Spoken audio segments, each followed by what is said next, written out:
Jadi begini, sesuatu pasti akan terjadi yang dapat memengaruhi segala sesuatu yang pernah kita ketahui tentang ruang dan waktu.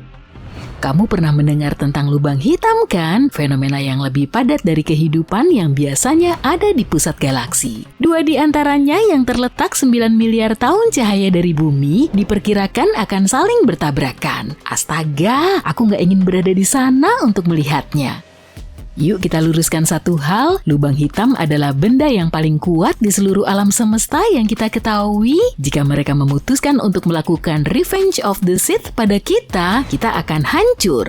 Lubang hitam dulunya adalah bintang masif yang mengalami supernova, yang berarti bintang itu runtuh ke dalam dirinya sendiri dan besarnya ledakan menciptakan lubang hitam sebagai gantinya. Ngomong-ngomong, lubang hitam tidak menarik benda-benda ke dalam seperti penyedot debu, itu hanya mitos yang populer. Katakanlah kita mengganti matahari dengan lubang hitam di pusat tata surya, tidak banyak yang akan berubah, kecuali mungkin kita semua akan membeku. Tapi lubang hitam bisa melakukan hal yang jauh lebih buruk daripada menjadi seperti penyedot debu. Lubang hitam bisa menghapus alam semesta itu sendiri.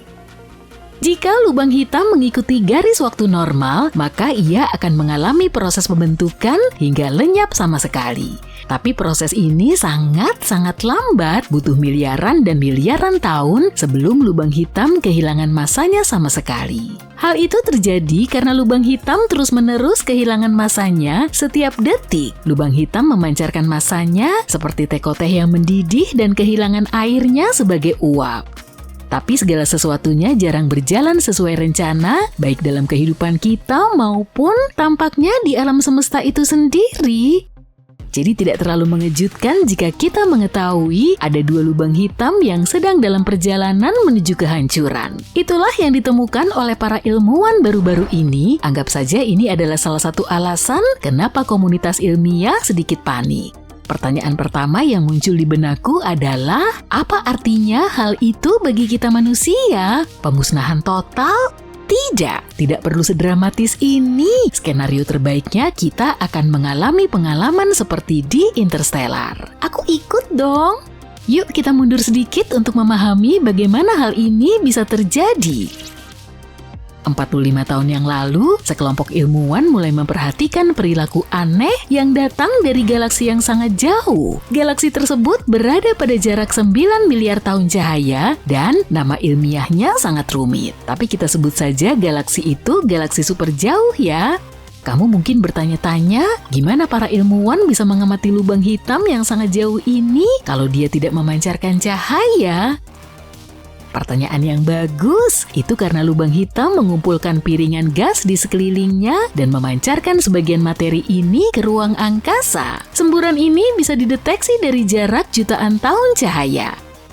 Jika semburan gas panas ini diarahkan ke ruang angkasa, maka para ilmuwan memberi nama khusus untuk lubang hitam ini, yaitu blazar.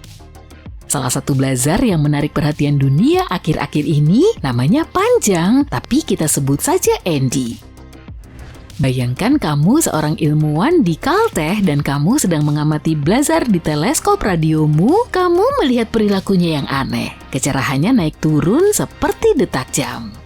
Pada awalnya kamu tidak mengerti apa yang terjadi di sana di sudut galaksi yang jauh, tapi kemudian kamu menyadari pasti ada lubang hitam lain yang mengitari lubang hitam pertama. Dengan kata lain, para ilmuwan menemukan bahwa Andy sedang diorbitkan oleh blazar lain, Gomer. Keteraturan kelap-kelip keduanya hanya bisa berarti bahwa keduanya sudah mendekati kehancuran total.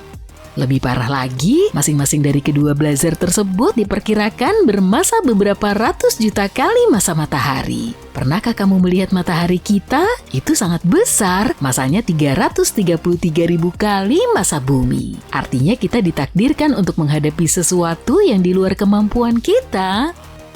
Ini bukan pertama kalinya para ilmuwan mendeteksi kejadian seperti ini. Bulan September 2015, Observatorium LIGO mendeteksi tabrakan 2 lubang hitam. Masing-masing lubang hitam itu seberat 30 matahari, setara dengan 3 masa matahari dilepaskan ketika mereka bertabrakan. Dan coba tebak, gelombang gravitasi ini melewati bumi dengan kecepatan cahaya, tapi kita tidak terlalu terpengaruh olehnya. Mungkin kamu sedang tidur dan merasakan sesuatu yang aneh di udara, tapi tidak ada hal signifikan yang terjadi pada kita sebagai spesies atau pada planet kita. Tapi itu karena ledakannya lemah. Masalahnya tabrakan yang diperkirakan terjadi antara Andy dan Gomer akan mengirimkan gelombang gravitasi yang belum pernah terjadi sebelumnya ke seluruh galaksi. Dan gelombang itu akan mencapai tata surya. Tapi, apa yang sebenarnya bisa dilakukan oleh gelombang kejut ini? Ini bisa menghentikan matahari melepaskan gas selama beberapa menit, yang berarti berhenti memanaskan tata surya. Jadi katakanlah kamu sedang menikmati hari di musim panas, tiba-tiba atmosfer membeku selama beberapa detik. Kedengarannya nggak terlalu menyenangkan kan? Tapi itu sebenarnya kemungkinan yang lebih baik daripada yang berikutnya. Dalam salah satu skenario terburuk, ledakan dari tabrakan antara Andy dan Gomer dapat memutus ikatan antar atom dan membuat semuanya hancur. Kamu, aku, kucingmu, kita semua akan berubah menjadi partikel-partikel kecil yang mengambang di ruang hampa udara. Hal ini mungkin terdengar menakutkan, tetapi para ilmuwan mengatakan sebuah atom terbuat dari 99% ruang kosong. Ini berarti bahwa setiap orang di bumi ini, 8 miliar manusia, dan segala sesuatu yang ada seperti tanaman, benda, hewan, semuanya terdiri dari 99% ruang kosong. Jadi mungkin yang akan dilakukan Andy dan Gomer adalah memisahkan semua atom kita dan menghilangkan soliditas kita. Kemudian lagi, ledakan tersebut dapat mengacaukan tatanan ruang dan waktu yang kita kenal. Kamu masih ingat Albert Einstein kan? Rambut gila, dia adalah nama di balik teori relativitas. Einstein menemukan bahwa waktu itu relatif, dia selalu bergantung pada pengamatnya. Ini berarti bahwa waktu tidak sama di seluruh alam semesta. Kenapa demikian? Ya, karena teori relativitas Einstein juga merupakan teori gravitasi. Einstein menemukan gravitasi adalah efek yang dimiliki benda-benda terhadap susunan ruang dan waktu. Setiap benda yang memiliki massa, termasuk aku, kamu, kucingmu, dan planet kita, menciptakan lengkungan atau distorsi pada struktur ruang waktu yang menyebabkannya melengkung. Semakin besar masanya, semakin besar gaya gravitasinya, semakin besar pula distorsi pada tatanan tersebut.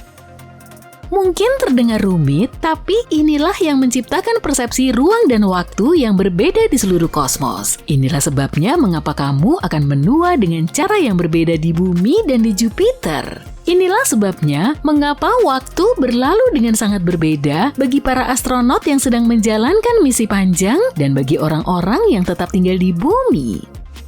Inilah kenapa tabrakan 2 mega blazar bisa mengacaukan persepsi kita tentang ruang dan waktu. Ini karena kekuatan gelombang kejut gravitasinya. Paham kan? Belum lagi lubang hitam yang sudah merupakan lengkungan besar dalam struktur ruang waktu. Kamu pasti ingat kan adegan di film Interstellar di mana tokoh utama membengkokkan kontinum ruang waktu melalui lubang hitam. Tapi jangan coba-coba melakukan hal ini di rumah ya. Sejauh yang kita tahu, siapapun yang memilih untuk masuk ke dalam lubang hitam tidak memiliki jaminan untuk bisa kembali ke rumah lagi. Para ilmuwan mengatakan ledakan blazar ini akan terjadi sekitar 10.000 tahun lagi. Tapi tunggu dulu, jika blazar ini berada 9 miliar tahun cahaya dari bumi, artinya kedua lubang hitam ini seharusnya sudah bertabrakan jauh sebelum tata surya dan planet tempat tinggal kita lahir. Kamu tahu, tata surya baru lahir sekitar 4 miliar tahun yang lalu, dan karena kita membutuhkan waktu 9 miliar tahun cahaya untuk menerima cahaya yang dipancarkan oleh kedua lubang hitam tersebut, artinya tabrakan kedua lubang hitam tersebut sudah terjadi dan akan mencapai bumi 10.000 tahun lagi.